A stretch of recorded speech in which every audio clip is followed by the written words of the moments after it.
palvelleiden vapaaehtoisten kokemuksista. Kemin studioon on kokoontunut joukko täällä läänin eteläosassa asuvia Saksan armeijan SS-joukossa palvelleita miehiä.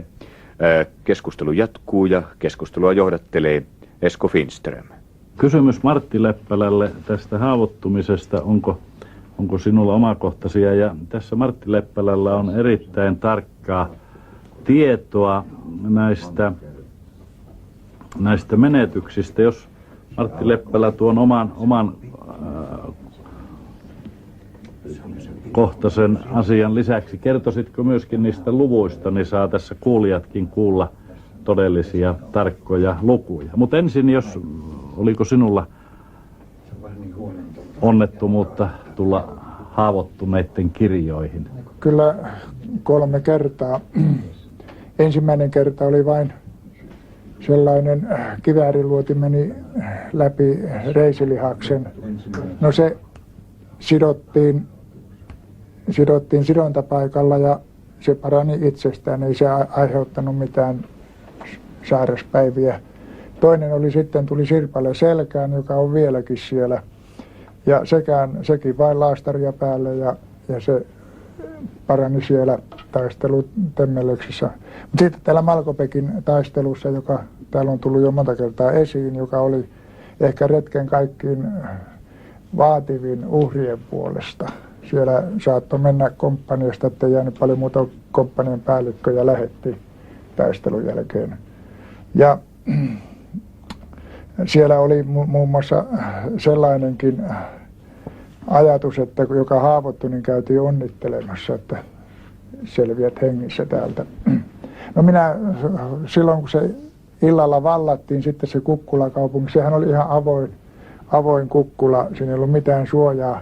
Kun sinne hyökättiin, sieltä oli hyvä antaa vastatulta. Se illalla vallattiin se kaupunki ja aamulla alkoi venäläisten vastahyökkäys. Ja minulle tuli ilmoitus, että edessä on 24 panssaria ja lähdettiin tiedustelemaan panssaritykylle paikkaa. Muun muassa luutnantti Vaaramo oli kaverina ja siinä kiikaroitiin Kukkulan takana ja kun oli kova keskitys, tuli panssareilla ja tuli tykeillä, niin emme kuulleet granaatiheittimen ammusta. Sehän tulee hyvin pystysuoraan ja siitä ei paljon kuulu ääntä. Se tuli noin parin metrin päähän meistä maahan ja meitä 4 siinä haavoittuu ja minulla katkesi tästä oikeasta reidestä kaikki lihakset luuta myöten. Ja tämä aiheutti sitten 3 kuukauden sairaalassa olon. Ensimmäinen oli Elbruksen juurella. Stalinin kesäviettopaikka oli laitettu sairaalaksi. Siellä olin kuukauden. Sitten sairasjunalla viikko toistakin vissiin mentiin Puolaan, Krakovaan ja siellä olin 2 kuukauden ja sitten Viiniin sairaalaan, jos olin vielä 3. kuukauden. Joulun muun muassa 42 vietin Viinin sairaalassa. Hoito oli hyvä ja ruoka oli erinomainen, että siinä ei ollut mitään moittimista. Sitten sieltä pääsin Suomeen kuukauden toipumuslomalle. Sinulla oli noita lukemia tässä noista tappioista ja menetyksistä, niin ehkä olisi hyvä tässä kuulijoidenkin kuulla. Tässä on niin kuin verrattu Suomen armeijan menetyksiä 1.4.43 mennessä. Ja sitten tässä on meidän divisioonamiehet ja pataljoonamiehet. Jos tämä otetaan prosenteissa ja en nyt luettele muuta kuin yhteisprosentin, niin Suomen armeijan tappiot olivat 22,44%, divisioonamiehillä 60,32%, pataljoonamiehillä 71,09%, eli kaikki Saksassa oli joilla 67,93%. Siis prosentti on paljon suurempi kuin Suomen armeijassa oli. Jatkamme keskustelua ja edelleen mukana ovat Martti Leppälä Kemistä, Erkki Mustonen myöskin Kemistä, Veikko Röntynen ja Eelis Sivonen Torniosta ja 5. miehenä edelleen Eino Ylikankaanpää täältä Kemistä. Taistelu tällä Tappokukkulalla alkoi 9.10. ja jatkui herkeämättä ja erittäin verisenä 20.10. saakka. Kukkulalle yritettiin monen kertaan ja pataljoona kuin myös divisioona menetti satoja miehiä kaatuneina. Pataljoonassa ei enää laskettukaan kaatuneita, vaan jäljellä olevia. Tappioiden täydennykseksi pataljoona sai Kaukasukselle 200 suoraan Suomesta tullutta miestä, jotka saivat nimekseen ne 200 urhoollista. Suomalaispataljoonasta oli tullut tässä vaiheessa taistelukentän suutari, joka armeijakunnan reservinä paikkasi repeilevää rintamaa jatkuvasti. Miten on, Erkki Mustonen, mikä oli täydennysjoukkojen merkitys? En minä usko, että sitä mitään merkittävää apua ollut, mutta se oli propagandan takia.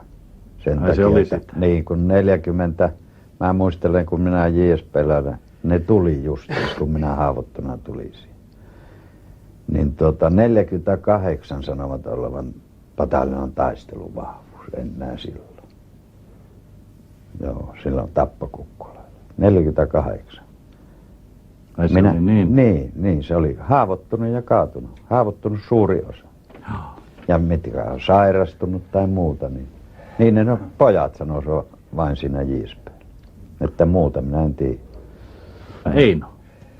Niin, minä olin tässä mukana ja meillähän oli se pataljonan porukka komppaniassa, ei, niin se oli niin kuin sä sanoit, että se oli aivan mini, että kyllä ne hyvästä oli. Esimerkiksi tämäkin, tässä kun on tämä Sikolan taistelu, jossa ne pojat, 2 poikaa ja 1 haavoittunut piteli sitä venäläistä prikaattia. Niin meillähän oli, muistan, että 76 miestä, 2 semmoista komppania, jossa meillä oli 76 miestä ja toisessa saman verran, jolloin me jouduttiin sitä prikaatia tekemään vastaiskua, kun se oli tullut läpi. Niin kyllä ne, minä muistan, että kyllä ne oli hyvästä. Ne oli niin kuin tarpeen ja niille vinoiltiin, että vielä hullumpia kuin me. Että kun niin me olimme siis rauhan aikana mennyt, mutta kun nämä oli Suomen sotilaita ja vielä ei piisannut Suomesta.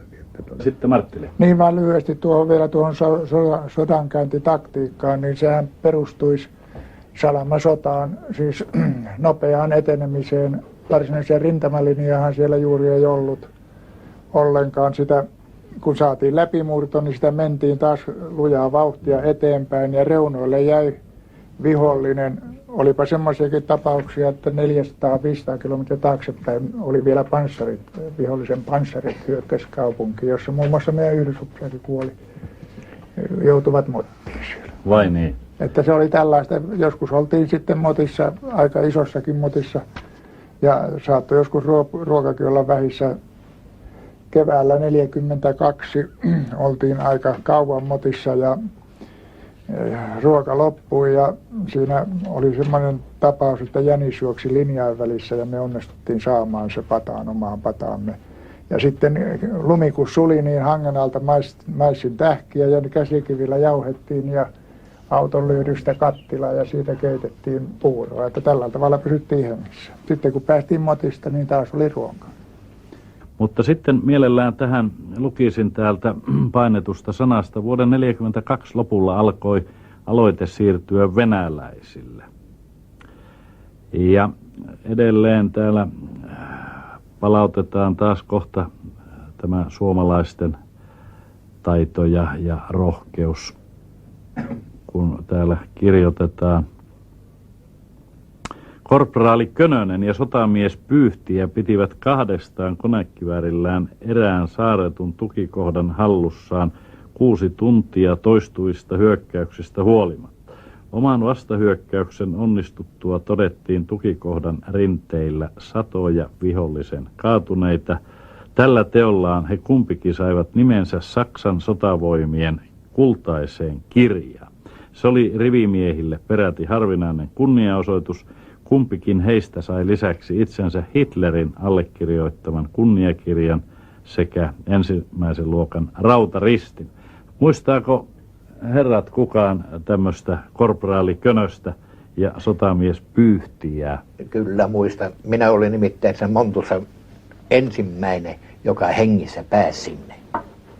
Ja siinä oli oikaisena niin, että siinä oli kolmaskin, mutta se oli haavoittuneena, nimittäin Valtakari. Mutta Valtakari oli toimintakyvytön. Ja nämä Pyyhtiä ja Könönen saivat siitä tämä ensimmäisen luokan rautaristin. Ja tässä samassa Montussa yliluutnantti Hortling, suomalainen, kaatui ja Saksan Matuseski haavoittui vaikeasti ja kuoli vähän myöhemmin. Teidän 2-vuotinen komennus ja matka tuonne maailman turuille on sitten kääntynyt kotiinpaluun hetkeksi. Eli matka kotimaahanne alkoi 28.5. Lähtökatselmus pidettiin 23.5.43 Ruhpoldingin urheilukentällä. Sen suoritti vielä kerran kenraali Steiner. Muistaako herroista kukaan, minkälainen mies oli herra kenraali? Viking-divisionan komentaja oli kenraali Steiner.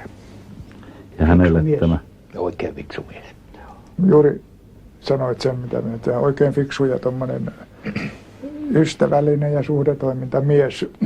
Silloin kun oltiin Motissakin, niin hän kävi siellä sitten, mitä kautta tuli sinne ja kävi mieheltä meidänkin porukassa kättelemässä, sanoi, että ruokaa tulee, kun tässä vähän päästään vähän selville. Ja sitten eräs taistelu silloin 41 syksyllä, kun vetäydyttiin talvilinjoille Mius jokeen, niin siellä oli yksi perääntymisvaihe, aika tiukka paikka. Venäläinen paino päälle ja me oltiin jäädä jalkoihin. Muun muassa meidän tykki alkoi jäädä jo sinne melkein venäläisten sekaan. Niin tämä Steineri ajoi avoautolla sinne kentälle ja seisoi autossa ja näytti vaan, että kun pakokauhu valtasi saksalaiset ja alkoi juoksemaan taaksepäin, se näytti autossa vaan eteenpäin.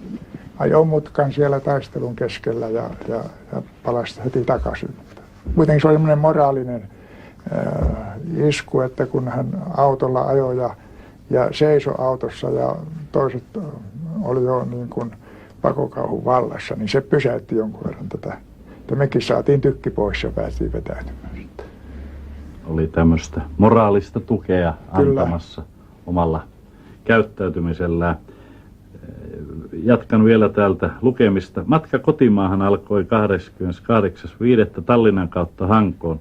Useat miehet näkivät kotimaansa rannat ensimmäisen kerran 2 vuoteen. Tässä keskustelun aikana on käynyt ilmi, että te olette useampi teistä ollut täällä lomalla tuon 2 vuoden aikana hakemassa voimia ja haavoittuneita jäseniä. On korjattu ja hoidettu kuntoon.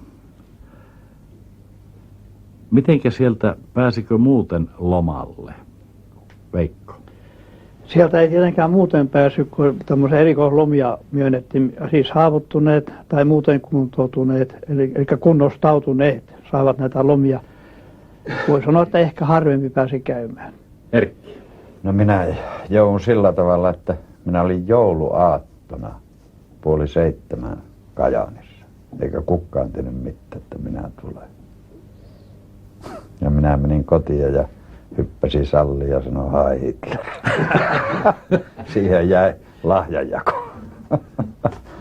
Mitä lähiomaiset sanoi? No mitä se. Haisin viinalle, kun rankkitynny sinne otti. Erkki on kuitenkin tullut ehjänä kotiin. Niin. Kyllä. Martti Leppälä. Niin tuosta lomasta silloin talvella 41-42, kun oltiin Miusjoen linjalla asemasodassa, niin silloin myönnettiin jonkun verran lomia divisioonan pojille. Muutama ehti käymään Suomessa.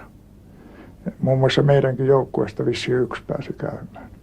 Se vedettiin pitkällä tikulla, kuka pääsee.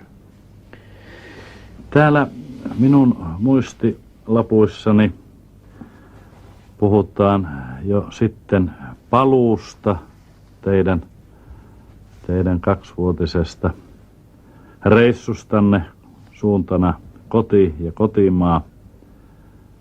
Lukisin täältä mielelläni taas pätkän. Lepovaihe Saksassa oli varmasti hyvin ansaittu. Pataljoona siirrettiin sitä varten Ylä-Bayerissa olevaan Ruhboldingin lomanviettokeskukseen, jonne se saapui toukokuussa 1943. Suomalaiset majoitettiin yksityisperheisiin. Kevät oli kauneimmillaan, omenapuut kukassa, oli ruokaa, viiniä ja riittävästi lepoa.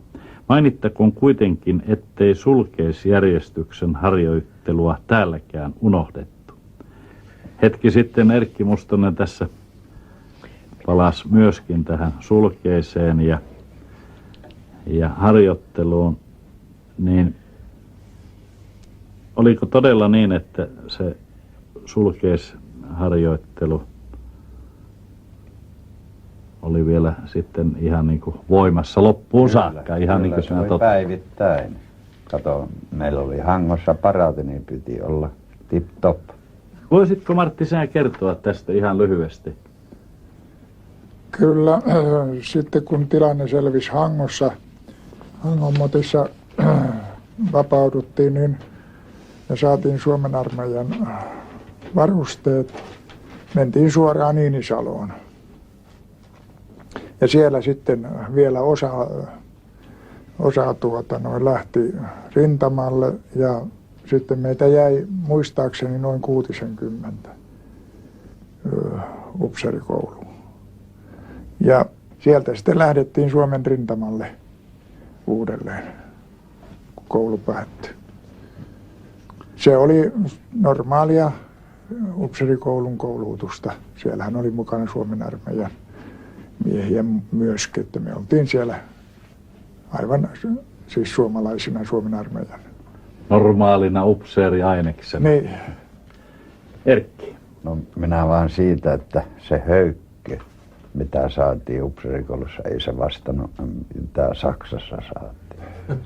Ei, minäkin hymyiden takia juoksin monta kertaa. Niinkö? Niin. Ai jaha. Joo, Pohjoismainen ympäri mars. Hymyilytti se höykkö. No niin, minäpä jatkan vielä täältä pikkupätkän. Täällä on mielestäni mielenkiintoinen kysymys herroille hetken päästä. Liittyy tähän kotiuttamiskysymykseen. Hangossa ja Tampereella tapahtuneiden juhlallisuuksien jälkeen pataljoona hajautui lomalle kotimaahan. Loman jälkeen miehistö kokoontui takaisin Hankoon, jossa vasta selvisi heidän tuleva kohtalonsa. Huomattava osa olisi halunnut uudistaa palvelussopimuksen, mutta Suomen marsalkka kielsi sen. Mitä sanoo läsnä olevat herrat tähän? Täällä oli Martti Leppälä ensin. Niin, minusta tämä huomattava osa on ehkä vähän ylimitoitettu. Minusta se oli aika pieni määrä, mikä olisi jatkanut sitoumusta. Ja me oltiin vissiin 2 viikkoa sitten Hangossa, kun Mannerheimin ja Hitlerin edustajat kävivät neuvotteluja. Saksalaiset olivat halunneet meidän mukaan ja Mannerheim taas ei. Ja sitten se ratkaisi, että me pääsimme vapaaksi. Se oli 2 viikkoa, odotettiin Hangossa tätä neuvottelua. Ja sitten Erkki. Joo, ei se ollut semmoista. Ainakin minä kuulin sitä, että 20 olisi lähtenyt. Mitä sanoo Veikko Röntynen? Kyllä se niin kävi, että Hangossahan oli meitä muutamia pöhöjä, jotka on lähdetty takaisin sinne nähtävästi. Kuuluuko Veikko Röntynen näin? Kyllä hän kuului niin. Mutta tosiaan se päämajassa tuli sitten kielto, että sinne ei päässyt. Ehkä niin kuin varkain meni sitten, ehkä alle 20, me kuulin jossakin vaiheessa 7-18 poikaa meni ja ne joutui Viron rintamalla sitten ne kaverit, jotka sinne menivät. Että minä en tosiaan sitten lähtenytkään, koska tuli kielto ylhäältä, niin se täytyy toteuttaa. Joo, senhän Suomen marsalkka kielsi. Joo. Sitten Eelis. Se on oikeastaan marsalkka on antanut luvan ne, jotka haluaa mennä. Ja niitä ei monta ollut. Alle 20. Ja minulta jo Vääpeli kysyi Ruupornissa, kun viimeiset päivärahat maksoin, että tuleeko Rottehyrel Sivonen uudelleen. Mä sanoin heti, että ei tule. Mitä sanoo Eino tähän? No kyllä siitä oli jo tarpeeksi siitä komennosta saanut, ei sinne haluttanut. Ja nyt toivonkin, että jos herroille sopii, niin käyttäisimme tämmöisen tämän tilaisuuden päätöspuheenvuoron. Jokainen toivon, että toisitte vielä tähän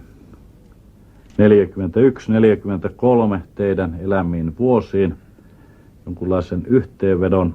Mielellään ihan tämmöinen kierros, jos sopii, niin käytäisiin. Olisiko Martti Leppälä, joka aloittaisi? Niin, ja nyt lyhyesti sanoisin, että minun lähtööni vaikutti hyvin paljon se lapsuuskaveri ja sitten se, että sitä tiedotettiin, että sinne mennään hakemaan sotilaskoulutusta. Ja kun Helsingissä olin, näin sen silloin valirauhan kesänä, että tässä on, se näki kaikesta, että uusi sota on tulossa. Se levottomuus ja liikehdintä ja mielenosoitukset Helsingissä ja Hakaniemen torilla todisti sitä, että tästä ei ilman sotaa vielä selvitä.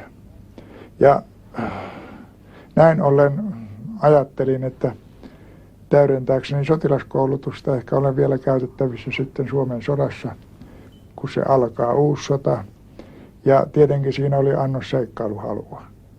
Mutta kokonaisuutena jääränä eteläpohjalaisena en koskaan tullut ajatelleeksi, että hullu kun lähdin, vaikka siellä oli kuinka vaikeaa, niin sitä paino menemään entisellä vauhdilla. Ja eikä siellä oli sen verran toimintaa, että siellä koti-ikävää ei ehtinyt vaivaamaan. Ja jälkeenpäin olin onnellinen, kun reisun tuli tehtyä, enkä olisi enää seuraavalle reissulle millään lähtenyt. Sillä en toivo kenellekään sodan kokemuksia. Niin valtavia ne ovat. Kiitos Martti Leppälälle. Mitä sanoo Erkki Mustonen? Minä tässä laskin, että läsnä olevien herrojen yhteisikä 5 miestä tuolloin kun lähditte, niin te olette ollut yhteensä 99 vuoden vanhoja, että tähän ehkä sopii se nuoruus ja hulluus, seikkailuhalu ja kaikki nuoren terveen miehen meininki, mitä silloin on ollut.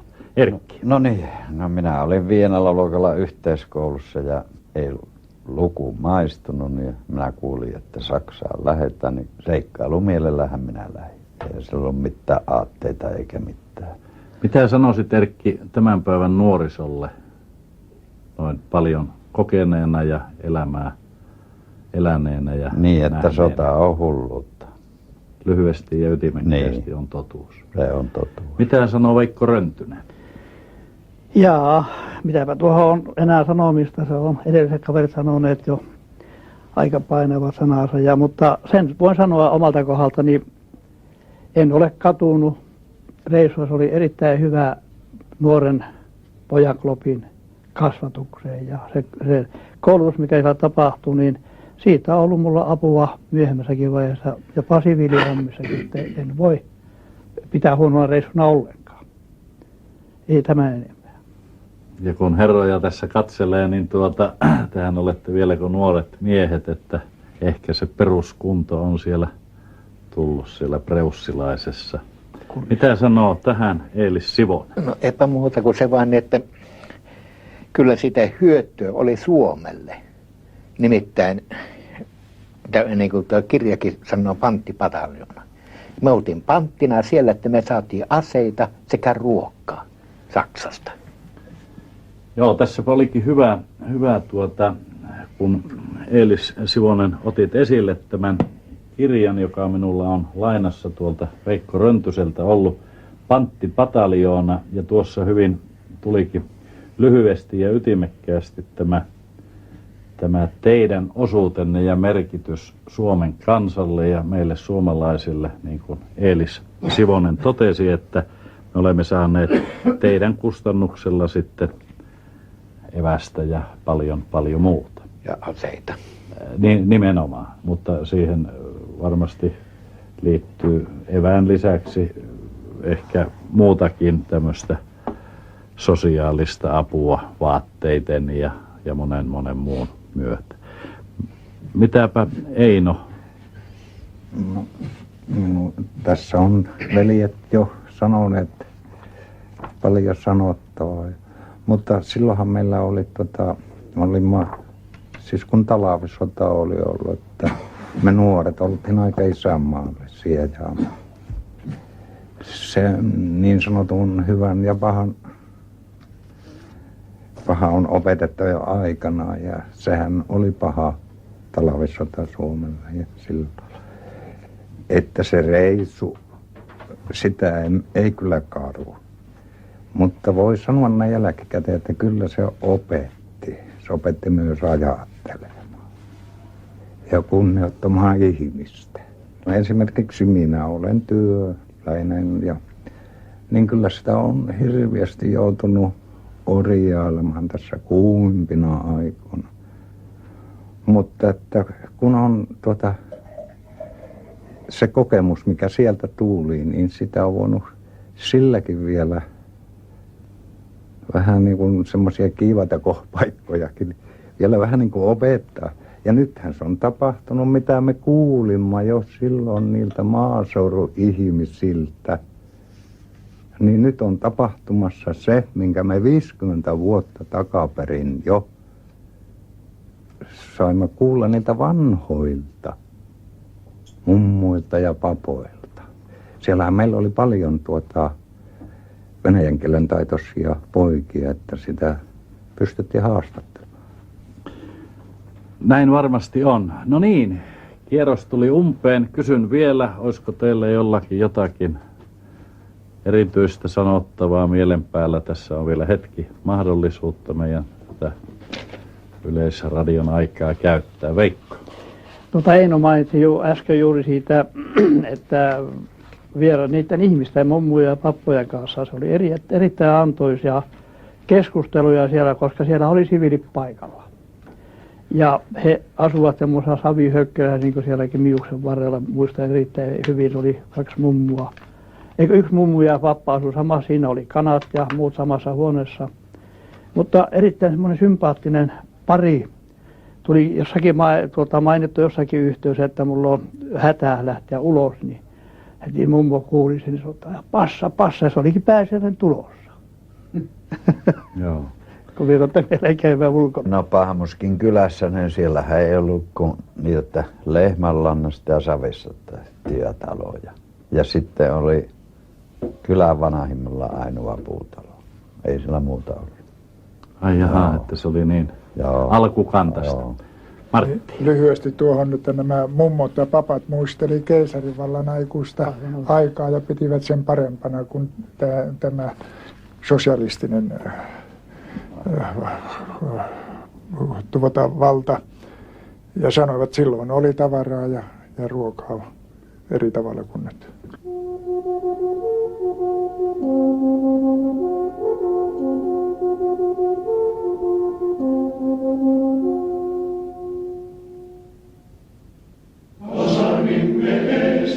Suuri portti on, niin illan pimetessä ja nytyn valo on.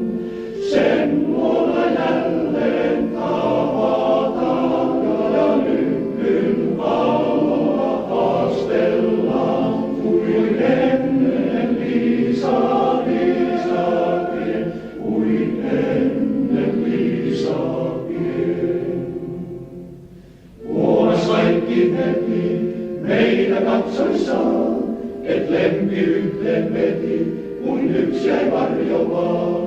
Sen nähdä kaikki kyllä saa, jos nytyn alla armastaa. Sun kanssas Liisakien, sun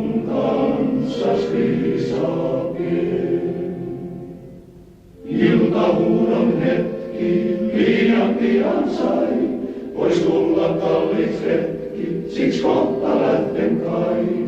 Sulle nyt lausun näkemi, vai tahtoisin mennä kaupunkiin. Sun kanssas viisaa vie, sun kanssas viisaa vie. Askeleesi tiellä, kaupin käyntis myös, ne tuntelyhty siellä, niin jälleen loistaa yös. Jos en mä enää palaa vain, pelkän lyhdyn alla seisoo ain. Sun kanssas viisaa vie, sun kanssas viisaa vie. Kaikki sumun häipyy, maa ja taivaskin, huulillani väikkyy nimi rakkahin. Luokses mä puhelmissain saan taas lyhdyn alla tavataan. Sun kanssas viisaa vie, sun kanssas viisaa vie.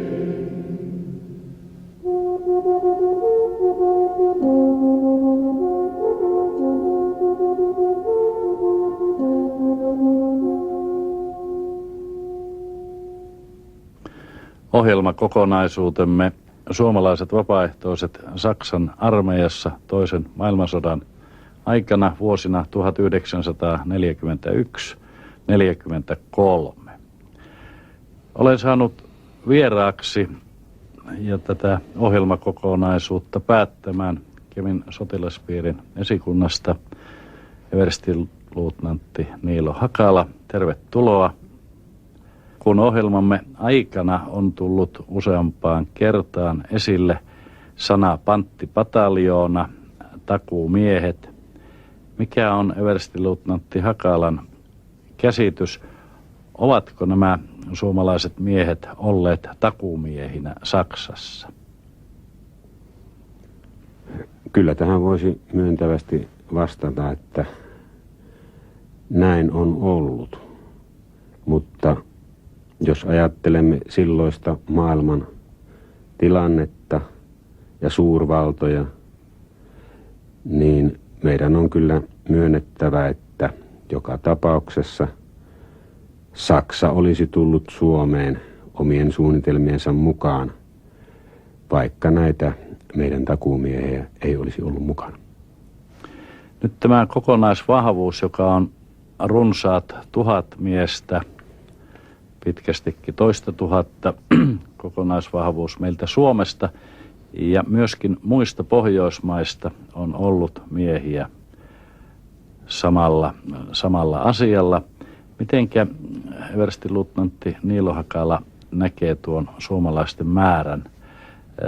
Tiedossahan on, että lähtiöitä olisi ollut huomattavasti enempi tuolloin keväällä 1941.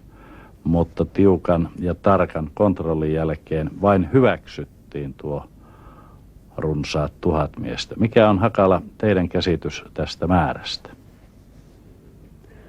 Saattaa olla, että silloiset johtomiehet, jotka tätä hanketta ovat puuhanneet, ovat ajatelleet, että tämä joukko olisi tuollainen pataljoonan suuruinen ja sillä olisi sitten jotain merkittävää käyttöä mahdollisessa tulevassa sodassa nimenomaan Suomessa.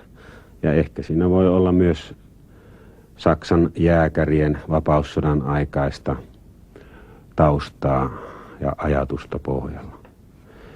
Ajattelisin näin, että tällainen ideologinen näkemys nimenomaan näillä värväreillä olisi ollut mielessä ja hankkia nuorille miehille hyvää koulutusta Suomea varten. Näin mä olettaisin. Nyt kun tuli tämä koulutus tässä näin selkeästi esille, mikä on Niilo Hakalan oma näkemys tästä kokonaismerkityksestä tässä ja tällä miesten matkalla ja retkellä tuonne Saksanmaalle ja niin edelleen kauas muuallekin kuin tämä äsken esille tullut koulutus. Mitä muuta hyvää tällä miesten 2 vuoden komennuksella on? No en tiedä, voisiko nyt sanoa, että hyvää, koska nyt Saksa oli sodan hävinnyt puoli. Niin siitähän nyt pääasiassa koitui näille miehille, jotka siellä olivat, niin kärsimystä ja haittaa myös sitten siviilielämässä sodan jälkeen täällä Suomessa. Asiahan olisi ollut aivan eri juttu, jos Saksa olisi voittanut sodan. Silloin nämä SS-miehet Saksassa palvelleet olisivat varmasti suuria juhlittuja sankareita myös Suomessakin. Vielä kysymys, kun ottaa tuon ajan kaikki tapahtumat huomioon, voiko tämän päivän ammattisotilas, everstiluutnantti Niilo Hakala, jollakin tavalla vertailla tuota aikaa ja nykypäivää? No, tänä päivänä tämmöinen vapaaehtoinen värväys saattaisi tulla kysymykseen nimenomaan YK:n puitteissa. Ajatellaan nyt tuota Irakin kriisiä ja sen laukaisemista. Jos näin ikävästi ja synkästi menee, että siellä joudutaan sotaan ja YK:n se pitäisi selvittää, niin voi olla, että Suomestakin kysyttäisiin vapaaehtoisia tällaiseen tilanteeseen. Ja olisi todella mielenkiintoista nähdä sitten, miten Suomen valtio, sotilasjohto ja ihmiset yleensä suhtautuisivat tällaiseen tilanteeseen.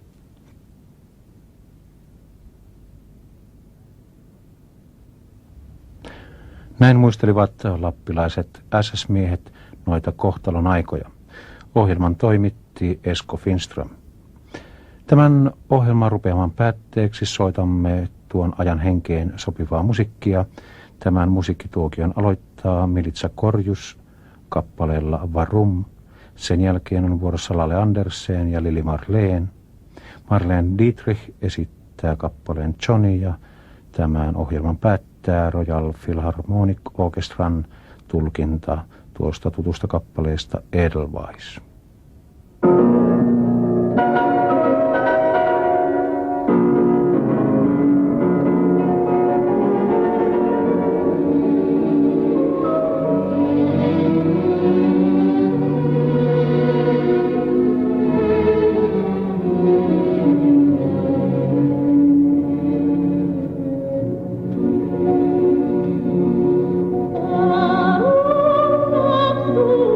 Die tiefen Blicke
Laterne und steht sie noch davor.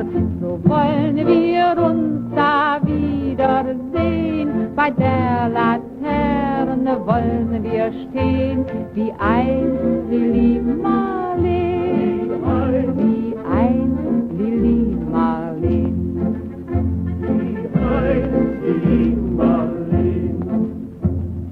Unsere beiden Schatten sahen wie einer aus, dass wir so lieb uns hatten, das sah man gleich daraus.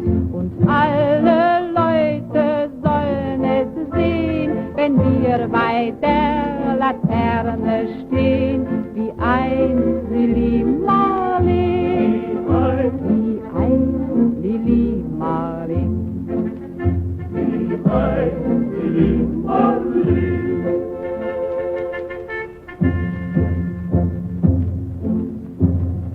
Schon rief der Posten, sie bliesen Zapfenstreich. Es kann 3 Tage kosten, Kamerad, ich komm ja gleich. Da sagten wir auf Wiedersehen, wie gerne würde ich mit dir gehen, mit dir, Lili Marleen, mit dir, Lili Marleen.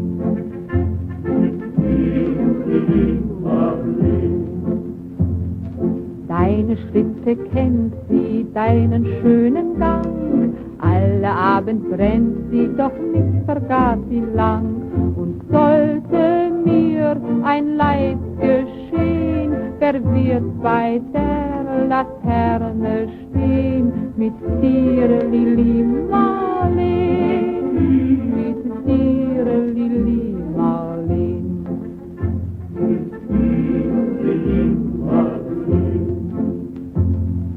Aus dem stillen Raume, aus der Erde Grund, hebt mich wie im Traume sein verliebter Mund. Wenn sich die späten Nebel drehen, werd ich bei der Laterne stehen, wie einst Lili Marleen, wie einst Lili Marleen.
Nachmittags um 3:30, Johnny, wenn du Geburtstag hast und mich dein Herz umfasst, die ganze Nacht.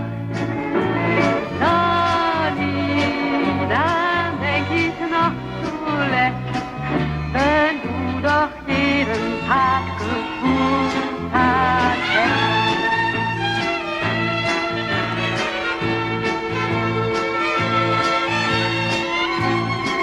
Johnny, wenn du Geburtstag hast, bin ich bei dir zu Gast, die ganze Nacht. Johnny, ich träum so viel von dir, ach komm doch mal zu mir, nachmittags um 3:30. Oh, Johnny. Oh, Johnny, wenn mich dein Arm umfasst, die ganze Nacht,